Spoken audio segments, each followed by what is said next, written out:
You're listening to Civic Media. You can tune into any of our live shows on any radio station across the state with the Civic Media app. Find us in your phone's app store and listen anytime, anywhere.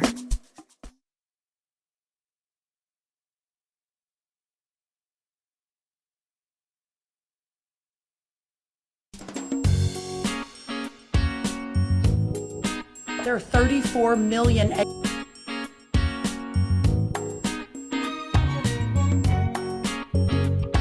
Live across Wisconsin on Civic Media, you're listening to Mornings with Pat Kreitlow, powered by Up North News.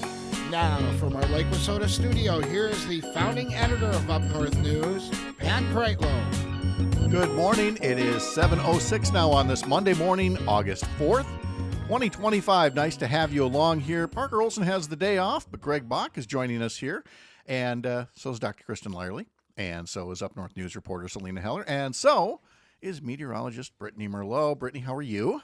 Good. How are you? Good. It was, a weekend where the smoke, again, depends on where you are in the state, but it had dissipated just enough yesterday that you could do some of the things you want to do outdoors. It wasn't like as bad as Thursday, Friday was, but it's definitely still something that's lingering around here. It's going to be, kind of one of the weather stories of the summer, I suppose, here. Yeah, it sure is. Here, Robin Tigerton puts it this way. Mike, the farmer who leases my family farm, has told me that crops are doing well, busy baling hay, but the smoke blocking the sunshine has made it rough with the morning dew. We noticed that as well. You can't get out and mow the lawn as early as you normally would because, again, that sun is just not burning through as much as you'd like it to. No, it's not. We've got patchy fog, too, all over the place. Definitely down towards Boscobel, Camp Douglas this morning, a lot of southwestern areas and northeastern spots of the state. We've got this high-pressure system, right? It moved in from Canada. It's been sitting over us all weekend. And it is still going to stay here today. It's kind of slid over to Michigan a little bit, but another one builds in behind it. And long story short, it's going to be a dry day and another smoke-filled day. So, of course, we have that air quality alert that expires at noon, but it could get extended one more day. I think by tomorrow, we should for sure be in the clear from this wildfire smoke. The winds start to pick up out of the south, about 15 miles per hour. That should be enough to kick it on out of here. And then, of course, as we go to later in the week, that whole jet stream shifts and active weather moves back in. We've got the pattern just kind of shifting out of the south and bringing in more storms, more heat, and more humidity, too. So right now, it is still crisp. It is still comfortable. Temperatures are at about 48 degrees in Tomahawk, 72 degrees into Waukesha, and highs today will climb to the upper 70s to low 80s all across the state. It is still going to be comfortable dew points. But by Wednesday, it starts to turn muggy, and by Thursday, we're getting hot and humid. Now, rain holds off until tomorrow. We could see a few isolated showers, possibly far north, and that's about it. As we go into later in the week, we'll see more storms. Okay, from Tigerton, from Rob, good morning. Fair and hazy, 55 degrees. Today I have mowing jobs in Wittenberg. Whenever I hear Greg's voice, I can hear him saying, "Drink my water." Mm-hmm. It's almost like you could hear him saying it right now. Drink your water, Rob. There we Drink go. your right. water. Says I mowed Saturday in rural Tigerton, got stung by a bee, and swelled up around his elbow. Had to ice it down. Let's see, he's got another note or two here from us. Oh, he had a cat at my house who had kittens in the garage where I keep my truck and lawnmowers. I now have an army of cats outside that stay in the barn. We talked about Mike, who leases his family farm. Mike told me to say hi to Kristen. He supports Kristen and her fight. So there you go. Thanks, Rob. Hi, Mike. I know. You just got. Oh, and Rob also noted, I love Brittany's videos on social media from the EAA Air Venture. I was going to mention that too, Brittany. Did you do more than one? I saw one on social media over the weekend. Yeah, I've been slowly putting them all together. So they're more and more coming out. But yeah, got a couple of them. Okay. Well, great. So, again, look for Brittany there on social media if you want to see what all she was talking about with the camping and the rain and the exhibitions. The camping and the rain and the planes. Good Lord. So much. Brittany, thanks. We'll talk to you next hour. Sounds good. Hey, a reminder that if you miss an episode of our show at any point, there's a great way to make sure that you can go back and listen, and that would be to pod this program. Head over to Spotify or Apple, wherever you get your podcasts, and follow the show that way. You can also do it over at the Civic Media website, civicmedia.us. All right, so Selena, the combine demolition derby. I know we've talked about this at least once before, maybe a couple of times, because I don't know that they necessarily invented it at the Jackson County Fair, but they sure have perfected it. Oh, you're on mute, muted Selena. somehow. There. Oh. Okay. Take Okay. Yes, no, it's been around, and we got to thinking about it, and they've been doing it for quite a while, a lot of years, but it's in other county fairs. It's in a few other states, as I was kind of looking at it a couple of years ago, where they've done combine demolition derbies. But like a couple of years ago, they had 17 combines at the Jackson County Fair, so that was a pretty big deal. That's a lot of combines. Yes, it is. And you talked to a couple of folks who tell us kind of more of the basics about it all.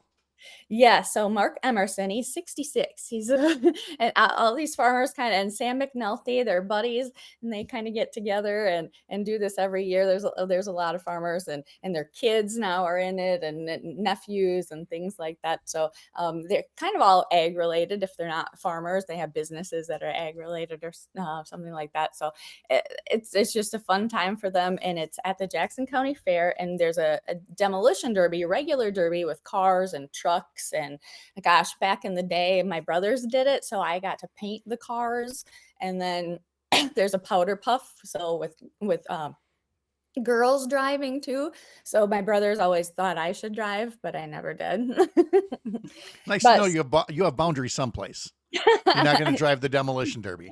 Well, and it was the year, and my friends wanted me to. I was on the Miss Jackson County court, and they're like, "You have to drive in the demolition derby. You have to do it." I'm like, oh boy, I don't know. Oh boy. Oh boy. Did not know you were on the court. I was back in the day, yes. Okay. All right. What about you, Kristen? Were you in the running for Ms. Kakana or anything like that at some point? I'm just trying to clear this picture of Selena driving a combine, or maybe Whiskers driving in a very Toonsis kind of way. Like, Toons is the combine driving cat. It always ends poorly. Well, let's put the helmet on. While we play with those visuals, let's hear from Mark Emerson, who tells us more about the combine demolition derby at the Jackson County Fair. Well, we got a bunch of guys together. We take combines. We beef them up some. We got to take the windows out, the glass all out and stuff. And we got to just beef the heads up so the heads stay on. And we go out there and smash into everybody just to see how much damage we can do. The last one standing is the winner usually. But we'll have heats today, so they'll take the top 2 out of 5 or 6 or whatever we have in each class, and then run in the final then. And then there'll be 6 in the final, and the last one standing is the winner. This is a big spectacle. Yeah. And we make a lot of noise, a lot of crunching and stuff, banging and stuff. The one that Sam Kling, he's been tipped over twice now. He got tipped over in Marshfield and he got tipped over in Galesville 2 weeks ago. But he didn't get hurt or anything, so that's a good thing. And he's back here now again, so he's going again with the same one. So yeah, we've been taking some of these same ones for many years. I think I started 20 years ago with this. And then it sat for like 5. We didn't have any demolition. And we started Blackover, and so we've been here for at least 15, 16 or more. And these are pricey machines, but these aren't ones that are functioning to. No, they're wore out before we buy them. And like I say, a lot of them like his, he'll fix them up and and then take the engine out after they're done and sell the engine and get their money back out of it and stuff. So you actually don't really have much in at all invested in them. So we have a little fun, and we all get together. We all get along really good. Until we're out on the track. Yeah, when we're on the track, we're competition. But when we're done, or before, we'll help each other out. When we're done, we'll help each other out. But yeah, when we're out there, we're all out for ourselves. I'm assuming that was Sam that we heard in the background there. Yep. Is that Sam McNulty? Yes, I talk to them every year. They're the best. I love them. I love talking with them. And Bill McNulty was actually the winner this year, Sam's brother. No. So, and Bill is 66 also. So it's fun. So Sam they get tipped over, but they don't get injured. You're getting tipped over in a combine. All right. This isn't like mythical cow tipping. This is actual combine tipping, and they're not getting hurt. Yeah, they have to beef up the cages around them. They have to wear seatbelts. Safety is a priority. They move the gas tanks inside, so Oh, man. They're also made of different stuff than us, Pat. They're just made differently. Yeah, they are. Let's give a listen to Sam McNulty talk about it. It's just a rush. We're all farmers. It's one way to let off a lot of steam. like Mark said, we're the best of friends. But when it's out there, it's one. It's only for one. Yeah. But yeah, they're all wore out combines that we find laying at auctions or sitting in somebody's boneyard, and it's just fun. And I think, I shouldn't say this, but the crowd loves the combines a lot better than the cars. Ooh, shots fired right there at the cars. Yay. I think the Demolition Derby still does well. Now, is it still the case? I know a year or two ago you told me that the ticket sales for the Combine Demolition Derby do so well, it practically subsidizes the rest of the Jackson County Fair. It is typically the biggest day of the fair. So in terms of admission, I sell tickets into the grandstand events. That's my job at the fair. It has been since like high school. So I'm at the Demolition Derby. I have been at that event probably every year since high school, and that's my job. So the line is long, and yes, the fair does well on that day because it's such a popular event. People love it. After all of these years, it hasn't waned in entertainment value or interest. It's crazy. Do they have anything remotely like that by either one of you guys, Greg or Kristen? I mean, there's, it is a breed unto itself, basically. I think that if I look, I'm sure because we're seeing County Fair, I think is coming up soon, and Kenosha County Fair. I'm sure there's something, but a combine demolition derby, I don't think so. No, this is, and we mentioned Mile of Music earlier, Selena, and you said you've been to Mile of Music. Did you were there for a work thing? Yeah, can you imagine? I got to go there and stay there and watch music for work when I worked in economic development for the city. A team of us from Altoona, they were developing their new park here. And so they wanted ideas. I went there for ideas, and Visit Eau Claire, our kind of tourist organization, went there for ideas. So we got to go there and stay for work to learn, as an example, what Appleton did with Mile of Music. So it was really cool. Which, by the way, paid off because, Eau Claire is its music festivals are just blossoming around the whole area. Yeah. Oh yes, we're kind of known for our music events over here, and now all of the parks here have, and probably everywhere now in Wisconsin is really picking up on this music in the park night. And around here you can go to a Sunday in Chippewa, a Monday in Altoona, and a Tuesday in Eau Claire, and then a Wednesday. And every night you can go to something around here. It's pretty cool. There's something really cool about how the music is tied to the university there as well. So in Appleton, it's obviously Lawrence, and Eau Claire, TWEC, and the great music program there. Stevens Point has something similar. So just to see the music faculty and the students have a place where they can go and just do their thing is so neat. Do their thing in the community. I'm glad you mentioned the universities because over the weekend, Sherry and I went to finally had our belated anniversary dinner. We always go to Mona Lisa on Water Street in Eau Claire. And then we go tool around the campus where we met back in 1983. And Selena, I had not seen the progress on the new science building up there. That thing is massive. Is it? I've been seeing pictures. Mm-hmm. It's at the bottom of the University Hill there. They tore apart, took down 2 dormitories from way back in the day to put up this new science building, and it's just looking so nice. But they're also tearing down Zorn Arena, where they did basketball and all the other shows and things. But they were only like halfway done. So exposed to the elements is like the bleachers and an Eau Claire logo above it. It's just really interesting just to see all the changes around campus. So everybody's nostalgic about losing Zorn. Oh yeah, but it's there's some nice modernization going on there, and these universities, like Kristen said, will bring you community festivals as well. This is up. No, this is not. This is Mornings with Pat Kreitlow, powered by. Sorry, that's my Up North fault. News. It's such a Monday thing. We'll be back after this. You're up north.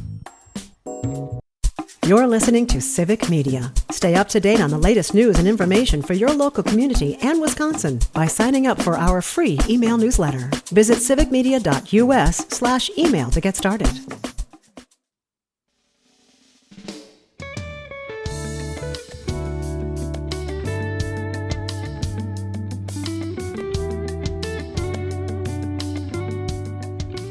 Remember, you can get our daily newsletter. Head over to upnorthnewswi.com. We've got newsletters that come out on weekdays, and of course my Sunday morning one as well about Wisconsin politics. And let's see, Henry the intern tells us about a northern Wisconsin bear rescued from a jar mishap. You might have heard us talking about that recently with Jimmy Koska. I think James Kelly's going to mention it as well, about a young black bear who had been roaming around Bayfield, Douglas, and Sawyer counties with its head stuck in a plastic jar. It is now safe and back in the wild. We've got that story in our newsletter. A story on how Justin Vernon of Bon Iver, the Eau Claire native, has gradually but radically helped transform downtown Eau Claire. Downtown Eau Claire looks amazing in a way that I would not have necessarily thought would happen if you'd have asked me 25 years ago. And Justin Vernon and others, to be sure, have been part of an amazing rebuilding of downtown Eau Claire. So we have that story in our newsletter. And then, if you missed our interview yesterday with the mayor of Superior, Jim Payne, well, we're going to play part of it back coming up here in less than 15 minutes. But also in our newsletter is a story about it, because you can also see an article on our website about how the city has found success building out its broadband network. How was it able to do that? Joe Biden and the American Rescue Plan. And that's always been the problem, is that we talk about these shovel-ready jobs. A lot of things aren't shovel-ready, but at least if you've got the plans in the works, you can make things happen faster than drawing things up from scratch. And Superior was ready. They just were in need of funding. And when the American Rescue Plan came along, the work was able to get done. You'll hear from Mayor Payne all about that coming up in just a bit. In national news, I was looking to give you an update on what's happening in Texas, where Republicans in the legislature are engaged in perhaps the most blatant corruption of the year, at least at the state level, in redrawing the maps mid-decade in order to add 5 Republican seats to Congress. As I'm looking at the New York Times here, I mean, there's a story about California Democrats looking to redraw their House map, but not much there at all about the situation in Texas and calling out what is happening there. Instead, we get this story about the President of the United States. The headline is, "Up on the Roof, Trump surveys the home he's making his own." Katie Rogers is the reporter, and the story starts like this. President Trump was on the roof. As a confused group of reporters assembled below him on Tuesday morning, Mr. Trump strolled around on top of the White House, occasionally stopping to take questions, but only to tell his audience he was taking a little walk in service of his latest home improvement project, a large ballroom.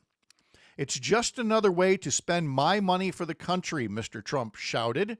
He was getting a bird's eye view of where the $200 million White House ballroom he has proposed building would go. And on it goes, just making it sound like, just another day in the Trump presidency. Now, I know the late night comedians talked about this last night, but I'm going to mention it as well. If Joe Biden were wandering up on the White House roof and muttering about building a $200 million ballroom next to it, what do you think the media coverage would be like about that? Similarly, if Joe Biden or if Barack and Michelle Obama had paved over the Rose Garden, you think we'd be hearing more about it than we are right now? Because that's what's there right now in the Rose Garden, is basically a concrete slab. In both cases, the ballroom and the slab, so that the president can have more parties. There's real things to be done, like attacking the corruption in Texas. Listen to one of the Texas Democrats who left the state to hold off the gerrymandering proposal there. This is Texas legislator Ann Johnson asked by a CBS reporter about Republican claims that Democrats are abandoning their jobs. Listen to her answer. You know that Republicans in the state, Republicans out of the state, look at what you guys are doing and thinking you're running away from the fight. You're running away from your jobs by not being in Austin today. Yeah, no. Abandoning your job is going to Cancun in the middle of a deadly freeze, right? Abandoning your job is cutting health care when people need access. Abandoning your job is cutting public education when we already have one of the worst education systems in the nation. What we are doing is the fundamental protection by our founding fathers in the Texas Constitution. When Donald Trump called Georgia Republicans and said, I just need you to find me 11,000 votes, they said, no, sir, that's a step too far. But when he called Texas Republicans and said, I need you to steal me 5 seats, they said, does July work for you? Well, it doesn't work for us as Texas Democrats. And it shouldn't.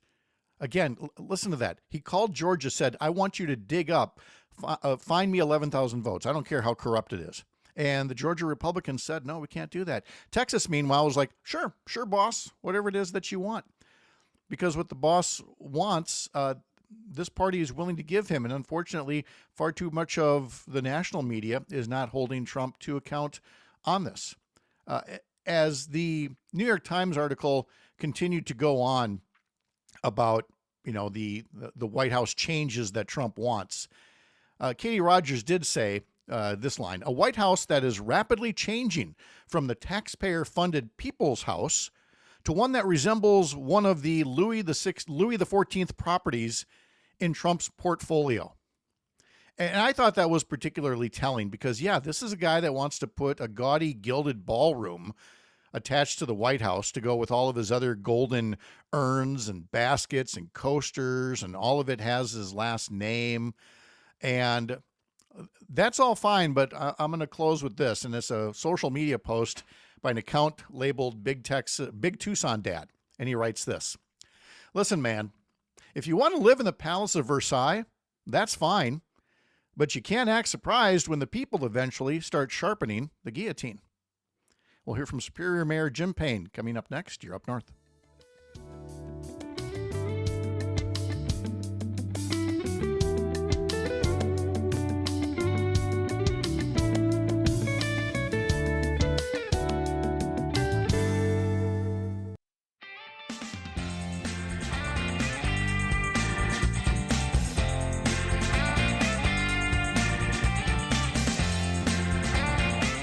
Welcome to our weekly homeroom segment where we highlight public education in Wisconsin and the opportunities and especially the threats to it, including the lack of taxpayer transparency when it comes to things like the ongoing voucher school movement in Wisconsin.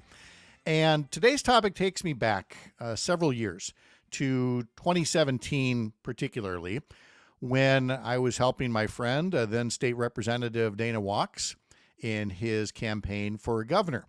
And one of the things that he liked to talk about, that he thought not enough people were talking about, was that need for greater taxpayer transparency on property tax bills.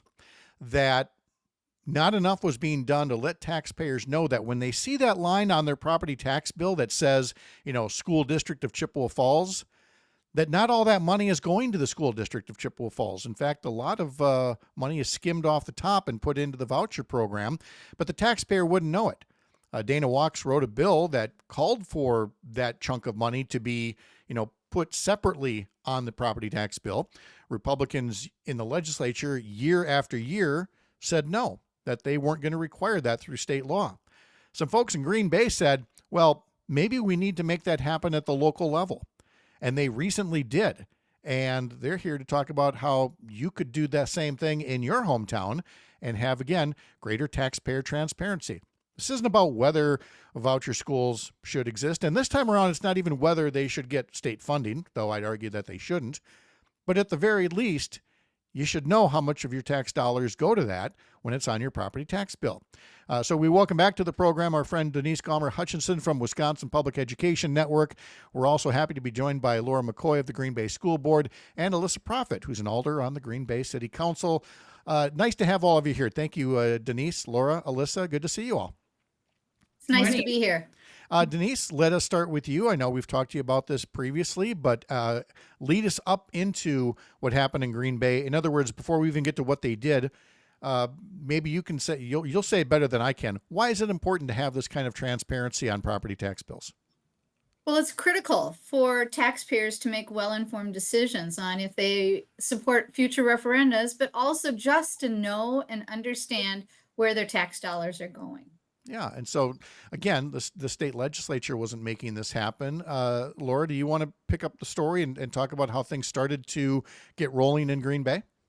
Yes. In the fall of 2023, our school board passed a resolution asking the city council of the various municipalities that fall underneath the Green Bay School District umbrella to please include this information on their tax bill. We started with Green Bay, which is obviously the largest municipality. We passed the resolution, our board passed it unanimously. It went before the city council the following January, and it got tabled. It didn't pass, and they didn't even take a vote. What happened is that this is where Alyssa comes in. She was elected the following April and brought this back to the city council. The upmake of their city council had changed, and she really pushed hard for this. Alyssa, why don't you go ahead and take the baton from there to talk about how you got started in this process? Yeah, absolutely. Well, I'm thankful to know both Denise and Laura, who are great advocates for public education. I also value public education. I have a kindergartner and first grader starting up in about a month here at Green Bay Public School. This was a conversation that I hate to say was easy at the start, right? Because I've yet to talk to a voter who wants less transparency when it comes to where their tax dollars are going. They want more. And in this conversation, like, where do we put it? I believe there's a few pieces of mail that taxpayers will look at and take seriously, and that's likely their W-2 documents if they still receive those via mail, and it's their tax bill, it's their property tax bill. The entirety of the council sees calls go up when it's that time of year, right? So really what I did from there was bring back a communication really for just staff to investigate the feasibility. That's the first step, is really like, can we get our staff who are phenomenal at the city of Green Bay? They're willing to run with a lot of things that the council wants to look into, right? So that was the first step. We thankfully got that through committee level. Our legal and finance worked with the Wisconsin Department of Revenue, showed examples of where and what we were looking to do. They came back, and Wisconsin Department of Revenue was really our end all, or the final say when it comes to the feasibility piece. And they said, yes, we can do that. And the imaging that was shown was then sent back to council to discuss further. Was an interesting night at council in terms of who spoke in favor and who spoke against. So I can maybe let Laura or Denise speak to that a little further, but thankfully it did pass. Unfortunately, when a lot of things pass easy in this cycle for us, this one was not. It was a 6-6, and it was broken by the mayor. But it was a pass, so we'll take that. Well, without a doubt. So once you looked at the feasibility, I'm wondering if part of it too was then the cost. It's one thing to say you want the transparency, but A, you have to go get the numbers, and then B, you have to change the way that you do your property tax bills to put it out there. Was cost any kind of a consideration in this as well, Alyssa? That was certainly a question from a number of alders as well. And our finance department is the one who creates and does the work there. And then the county is the one who prints the bill. So from a city perspective, our staff said to them, this would be $0 cost. I mean, they said it's work that we're already doing. It's something that if that's what the body wants. It was kind of funny, the discussion, folks were like, well, what else can we add to it? And they're like, yeah, what else do you want to add? I mean, it's printed for the city of Green Bay. So cost certainly was a factor, but staff was confident in saying that it wouldn't be at any additional cost for us. Yeah, it's funny that you say that. It is sometimes politically convenient when you want costs itemized. I recall being in the legislature and hearing Republicans say, well, there should be a Google. Government should be essentially like a checkbook where you can look line by line at all the things that cost taxpayers money, which nobody really totally disagrees with, Denise, unless you're looking for obfuscation. And so it's one thing about whether it's feasible to get the numbers. It's another thing if you can afford to put the numbers on. But it seemed to me, first and foremost, the reason we weren't seeing these numbers on tax bills was that there were too many lawmakers trying to hide the cost of vouchers, and Wisconsin Public Education Network has basically made a cottage industry out of going, oh, we'll get those numbers for you. Yes, we have. And that's been really important and valuable because we're finding a lot of legislators and therefore also city council members have no idea what the costs are for the voucher program and also what the costs are on the taxpayers. Right. And so that's Denise Calmer Hutchinson from Wisconsin Public Education Network. A moment ago, you heard from Alyssa Profit on the City of Green Bay City Council. Now back to Laura McCoy on the Green Bay School Board. And again, this whole notion of getting the numbers and providing the transparency. This does not sound like it was a heavy lift for the school district of Green Bay, nor for any other school district. The transparency is something you would naturally want the taxpayer to have, it seems to me. Yes, and I think that the indicator of the importance, the political importance of this statewide is who showed up at our city council that night to argue against voucher transparency. I think you might be interested to know that John Gard showed up and Kate Zeiske showed up to argue against this measure. And remind people who they are.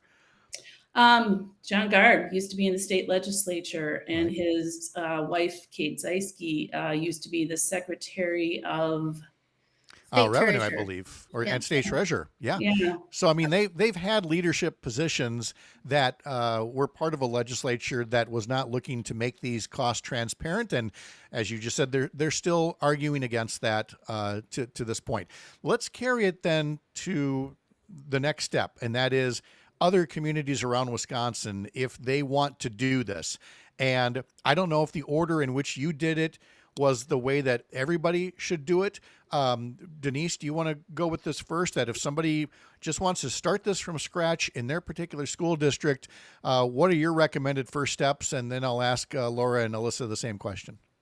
Well, you'd want to contact Wisconsin Public Education Network. You can contact one of the regional, you can go to our website, find out information how to get a hold of us, and we'll gladly have a conversation with you and get you all the background details. In fact, we have a toolkit that we're going to make available to communities that want to take this on.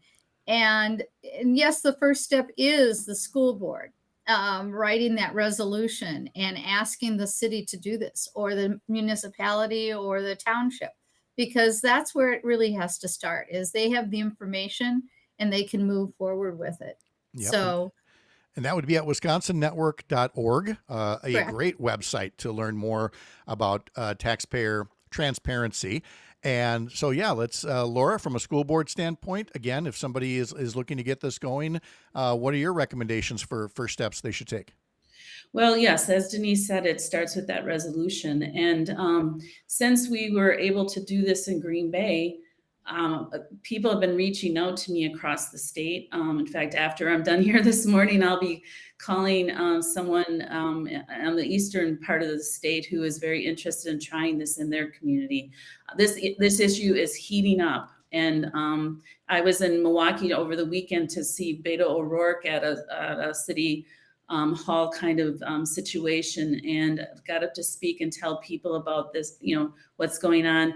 And I got to tell you that the room, when I told them that next year there might be as much as $800 million taken out of public education for the voucher program, I mean, people are paying attention to this right now. So, if this is important to you, if this is something you want to try to do, start with your school board. But you're also going to need your city officials. You're going to need the support of your community to some degree, as well as potentially your superintendent, maybe some statewide elected officials.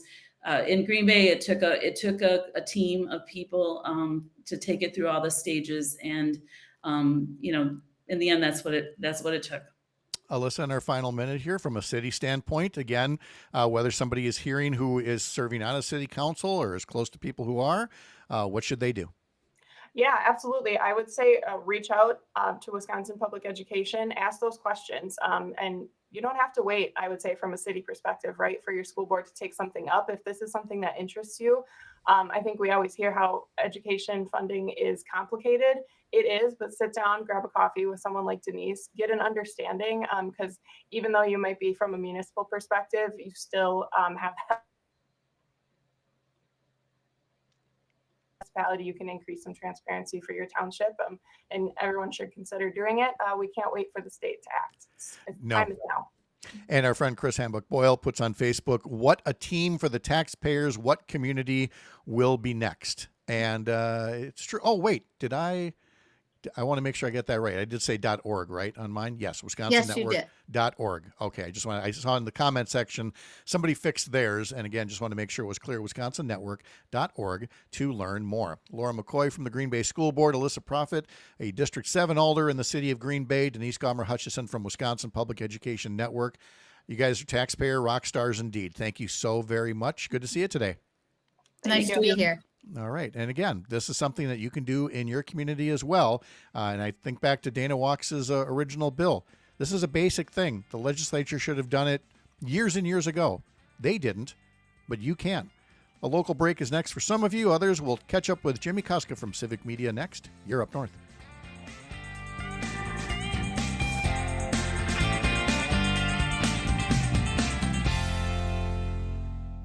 You're listening to Civic Media. Find the latest news, information, and archives of all your favorite shows on the Civic Media website, civicmedia.us.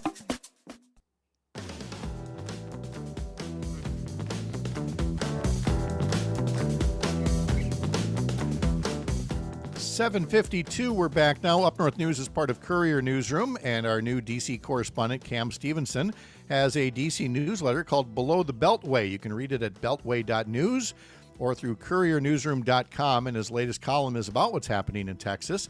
Texas tries to oust elected officials through legal gerrymandering and illegal schemes. Again, Below the Beltway from Cam Stevenson of Courier Newsroom. All right, let's turn to our Way Up North segment and talk to Jim Payne again, Mayor of Superior, all about what's happening in the northwestern corner of the state. And this time around, we're going to be talking about high-speed internet and the things that local governments can do rather than simply sitting around and waiting for the private sector to discover that you're there. Mayor Jim Payne, good morning. How are you? Good morning. I'm doing well. How are you, Pat? I'm great. It's so nice to see you here. I know that Superior is not the first, but definitely the latest in communities that have been looking for ways to kind of move the process along of making sure that your residents have access to broadband, which is the term for high-speed internet. So what is happening right there right now? What is it that you're kicking off? Well, we're certainly not the first to recognize the need for high-speed, reliable, and affordable access to the internet, but we're the first city in Wisconsin, the first community of any kind to create a publicly owned open access broadband network. There is no other network of our kind in Wisconsin. And it's a unique public-private partnership where we own the actual network, the physical network, and we sell internet access to private internet service providers who in turn sell it to customers. So they compete freely on our network the same way multiple delivery services, UPS, FedEx, U.S. Postal Service compete on the roads that the city builds. So it combines public infrastructure with private competition. And that I'm glad to hear that explanation, because when I first heard about it, it made me wonder about a law that the Republican-led legislature passed several years ago that essentially was a ban on municipal networks, especially Wi-Fi networks, again, not wanting, the public sector to compete with the private sector. A lot of people were upset by that, saying, hey, look, in some of these smaller communities, the private sector isn't coming up here anytime soon. They're only going to want to serve the big cities. So why block local units of government that want to provide this kind of service? It sounds like you have found the right path through of you're not the internet provider, but you have made it easier for the private sectors to come up here and extend service that they otherwise wouldn't do on their own. Does that sound about right? Almost. The biggest difference is people don't have to come here to provide the internet. People are already here that can provide the internet. So because all we require people to do is be an ISP, they don't have to own this gigantic physical network, a multi-million-dollar investment that allows small businesses to go into business selling the internet to customers. So one of our first ISPs, it came from Duluth, Minnesota, right next door, and is now headquartered in Superior. It's a really small business. They only serve this community on our network. So what we did is, rather than have a giant monopoly, which was what almost every city in the country has, selling us internet at whatever price they want, our monopoly, Spectrum, they actually raised the price of the internet during the pandemic. That was a kind of, we just saw that as unconscionable. How can you exploit people that way? So what we did is we combined what I thought is the best of the political philosophies on the left and the right. We believe in private sector competition to lower prices and increase innovation, but the public should own infrastructure. We shouldn't allow the private sector to control infrastructure that is vital to modern life. And so that's what we did. We just combined the two, and we're 2 weeks in and it's already a hit. And is it a network that is accessible to everybody in the Superior area now, or is it starting in one area and building out? No, we started in a pilot area, one neighborhood. It's actually my neighborhood. I'm talking to you on it right now. And so it was meant to show skeptics that this could actually work. One of the early successes, though, is our construction costs actually came in so far under budget that we're building out much faster than we had originally planned. So we will be lighting up the next neighborhood already this fall. And how is it that the city was able to afford to do its part of this public-private partnership? Joe Biden, really. The ARPA dollars that came to every community in the country. What a lot of people forget is that the ARPA dollars, which have been used for so many different things across the country, were primarily meant for utility infrastructure. And the first utility described in that law is access to broadband. And so we just took them at their word, and we used it to build a network. And so the first $5 million plus of this network was covered by that bill. So President Biden had this American Recovery Plan and had a mission for it. And you took that literally and seriously and made it work. It sounds like perhaps the most textbook case of ARPA funds doing what they were intended to do at the time. Exactly. In fact, we've been trying to build this network since before the pandemic, but the pandemic proved every single argument we made correct. When we had to send people home from work, send children home from school, and they did not have access to the internet, that meant they didn't go to school, Pat. That's what it meant. And people are still trying to pretend like that didn't happen. We lost a generation of kids that should have been educated and weren't because they didn't have access to this vital public infrastructure. The Biden administration gave us money to solve that problem, make sure that never happened again. And that's what we spent it on. That's incredible. And you said another neighborhood is coming. How long do you think it might take for most, if not all, of the city to be served? That's a political question.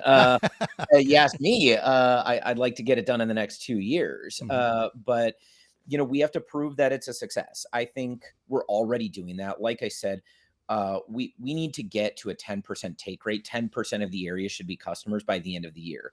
I think we're going to cross that in the next month. And if we can show real success by the fall of next year, I think we'll have justified moving quite a bit faster than our original forecast of 5 to 7 years. Superior Mayor Jim Payne with a great update from way up north. Jim, thank you so much. Good to talk to you again, Mr. Mayor. Have a wonderful day. Always fun. Thanks, Pat. All right. Coming up in our next hour, we'll be talking to Chad Holmes from 98.9 WXCO about the stories that he's following there. And then later, Civic Media News Director Shali Pittman will join us, and we'll talk about the 60th anniversary of the Voting Rights Act and what the attacks on it could mean for voting in Wisconsin as well. I'm Pat Kreitlow. This is the Civic Media Radio Network.